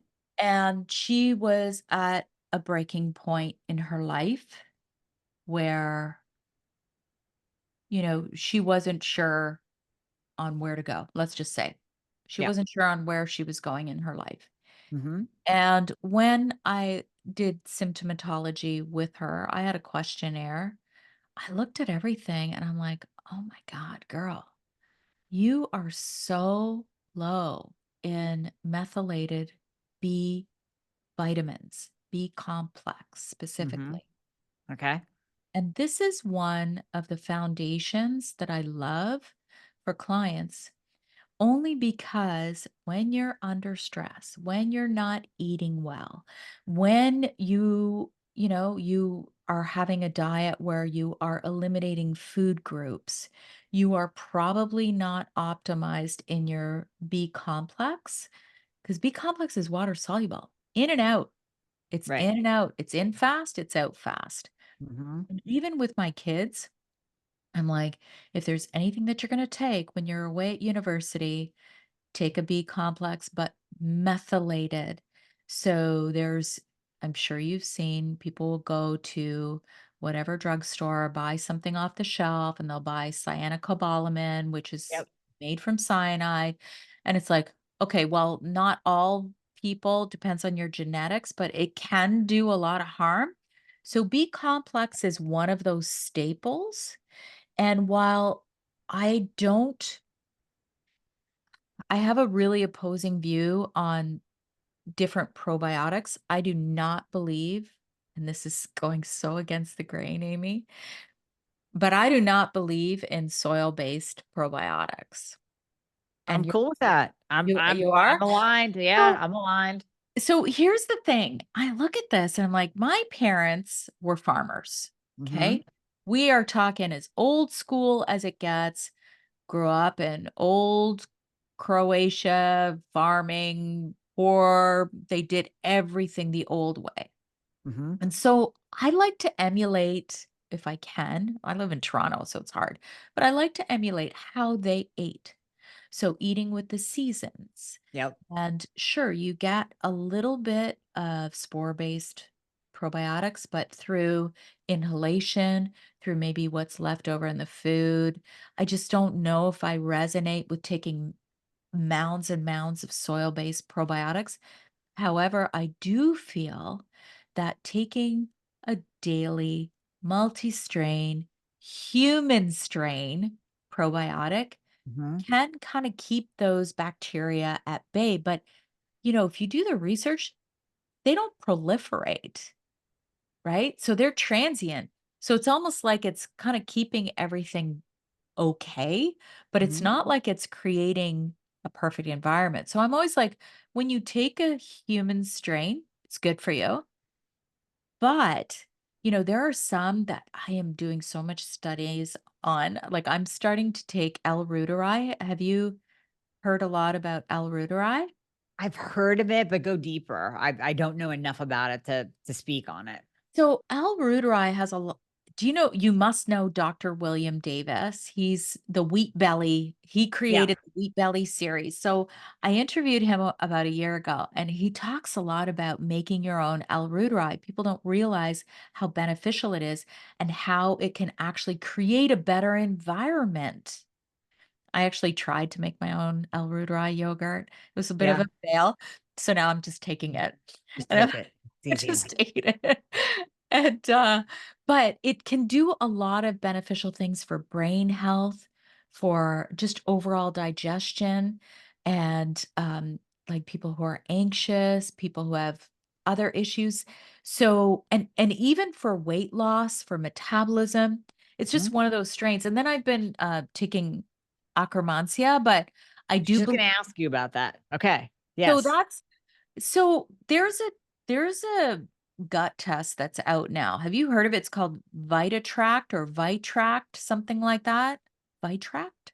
I haven't heard of that one, although I believe somebody may have connected me with those gut people. I usually use Diagnostic Solutions, which has, the GI map that has the Yeah. Akkermansia right there. But the This one does too. more okay. So yeah, what are your thoughts on it? What are you seeing? So what the only thing I'm gonna say, I haven't done it yet, Mhm.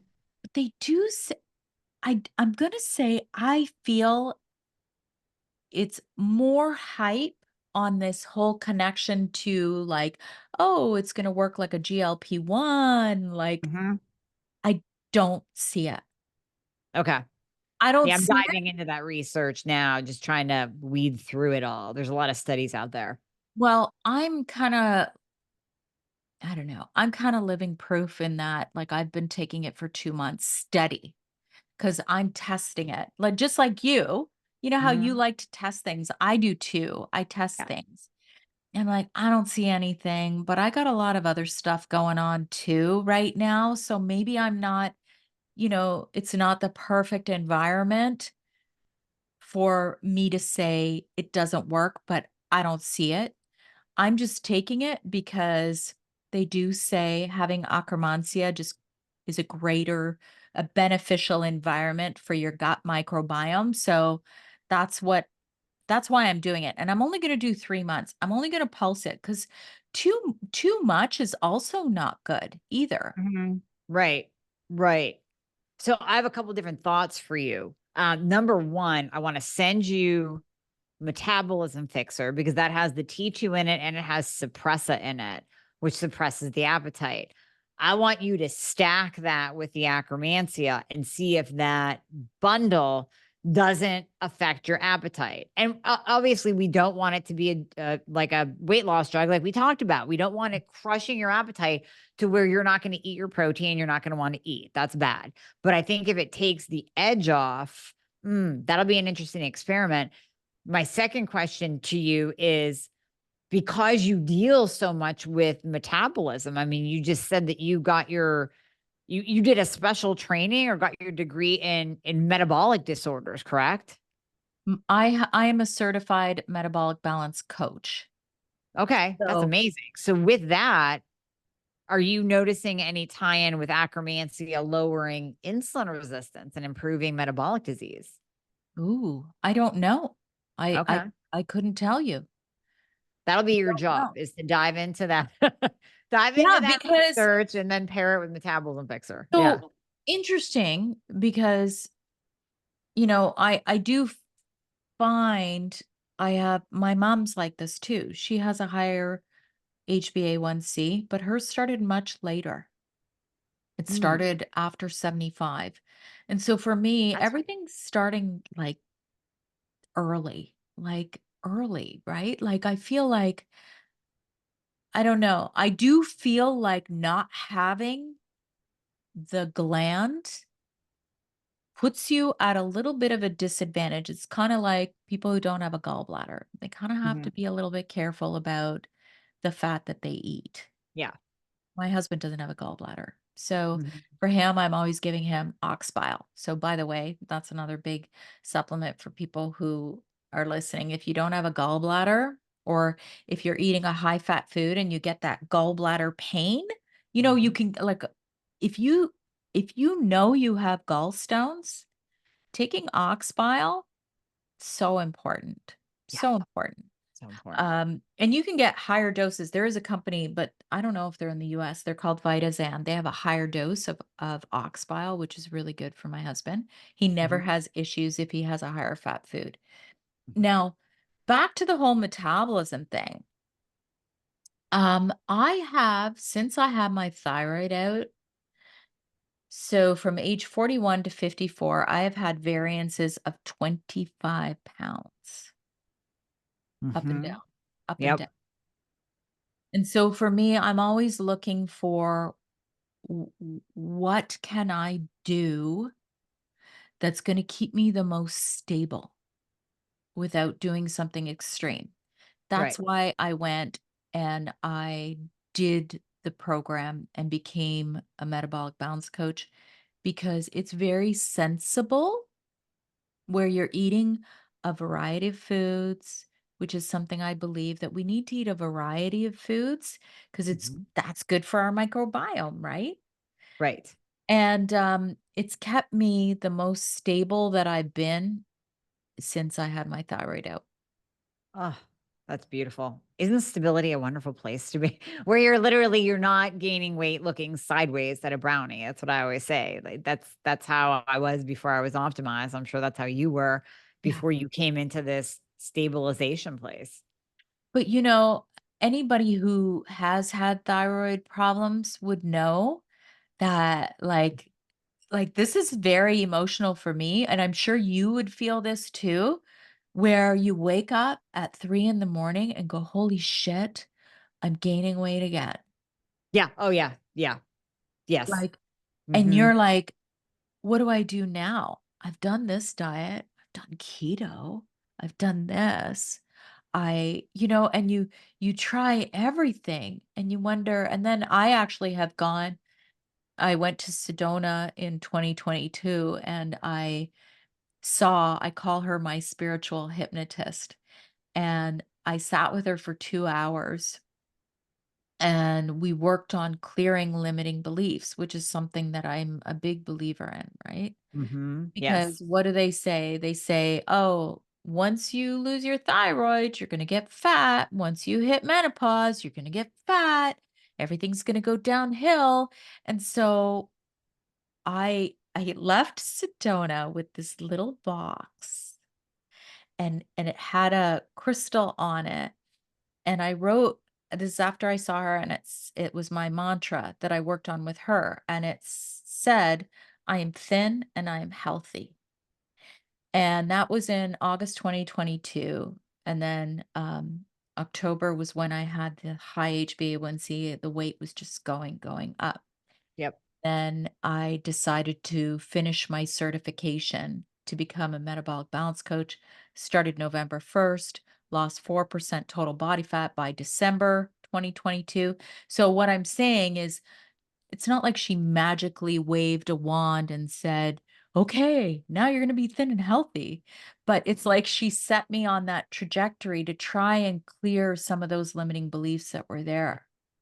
Yes. Oh, that's so important. That is so important. I'm glad you mentioned that too, because I think with everything that we've talked about today, from the right thyroid treatment, nutrition, supplementation, all the different things, if you believe that you're fat and nothing's going to work and I'm never going to get better and this is just a disease that I'm going to have to live with and this and this and this, then you know what the answer is? You're right. Like, you are absolutely, whatever you believe, you are right, because you will self perpetuate that belief to fruition. It'll show itself one way or another, good or bad. Yeah, Yeah. yeah, I do believe that, and some people need to get help to figure Mhm. out how to, and whatever resonates with you may not resonate with me, and vice versa. I do a lot of getting into that theta state Yeah.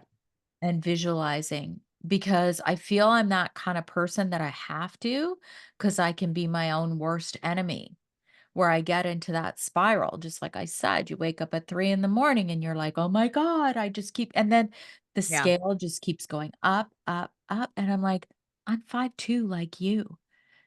In university, I was 100 pounds soaking wet.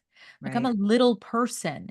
It's not my genetic composition to be heavy. So why is this going to make me heavy if my doctors and everyone's saying you're optimized? Your thyroid is optimized. Everything's working perfect. So why would I be heavy? Right. Right. So what did you, besides the meeting with your woman in Sedona and that little box, do you have a daily practice to really anchor your thoughts in a positive direction so it can continue working on your body? Because just, I mean, even hearing you speak and that 3 a.m. wake up and what am I going to do in the week coming on? I mean, I do resonate with that. I've been in that position, and then I'm thinking of, oh my gosh, all the women out there that are totally resonating with what you just said, either in the weight department or the other place I hear this is hair. Mm. Like, what am I going to do? My hair is falling out. It won't stop. I'm going to be bald. And they're just, their whole day is taken up by that anxiety and those looping, ruminating thoughts about how much worse can this get. Same with weight. So what do you recommend people do? What do you do on the daily? So you have to, whatever it is, and this isn't about any kind of religion, but if you don't have some sort of a grounding practice, and I'm not talking about that you have to go and buy the earthing bed sheets and sleep on ground. I did do that for a while, by the way. Yeah. Um, and I'm not saying anything's wrong with it. It's just, for me, Try everything, yeah, and everything. exactly. For me, it's action. So my degree is actually in English literature, so I'm a writer. That's what my go-to is. Mhm. And I had put it down for many, many years when I was raising younger children. And then I started to pick it up again. And I actually built 2 websites while I was taking care of kids, not working.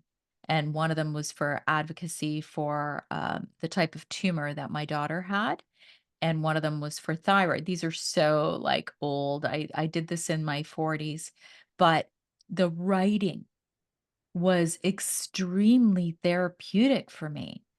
Mhm. And I say this to my kids all the time who are now young adults, and they're like, "Well, I can't really write." I'm like, "But nobody's reading this. Like, for you, nobody's reading it. You don't have to be good at grammar or anything, but there's something about from the heart, putting pen and from the head down to paper. There's something, and I feel like even kids these days, they don't even know how to write cursive. They don't know, like, they don't write. Everything is done. And I think that something is lost there, because it can be very powerful when you do that. Mhm. The other thing is some sort of an energetic clearing. So I used to feng shui people's homes. Mhm. I brought in a consultant when my daughter and I were sick.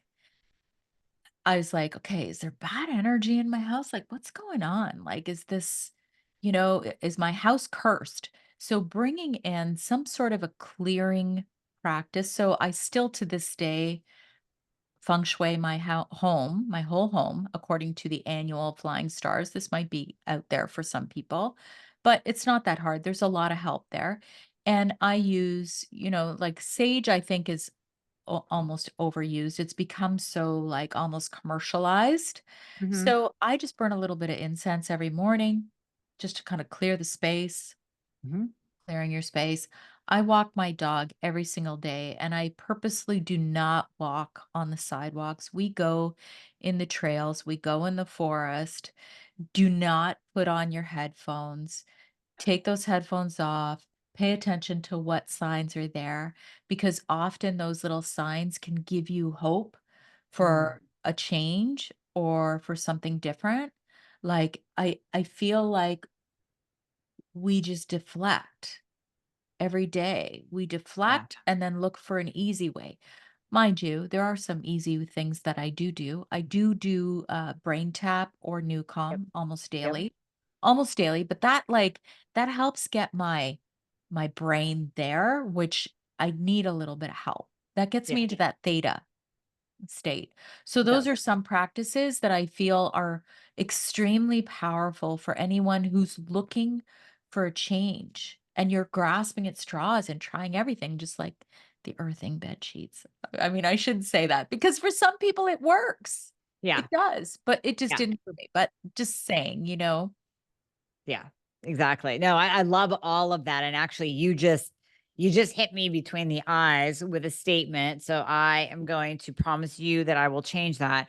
I too walk my dog every morning and I have my earphones in and I'm answering emails and I'm getting work done. And you're so right. I mean, what I preach to people is don't do that and be with your dog, be in your environment, be in nature and so you just kinda, slapped me upside the head with that one, so I'll change it. I'll But change think it because about you're it, like right. Right. you see people like I will okay, I'm like I've turned into this such the geek. I'll go for my walks and then I'll be like, "Oh," and I'll be my dog's name's Gracie. I'll be like, "Gracie, look at that cardinal. It's like right Mhm. there in front of us." And then somebody will go jogging by with headphones on. They have no idea what's going on around them. And I'm like, "You're missing it. You're missing this?" Yeah, I know. It's true. It's so true. Yeah, Oh my gosh, Sandy, this has been such an amazing 2-hour-long conversation. I absolutely love it. We jive on so many things. we do.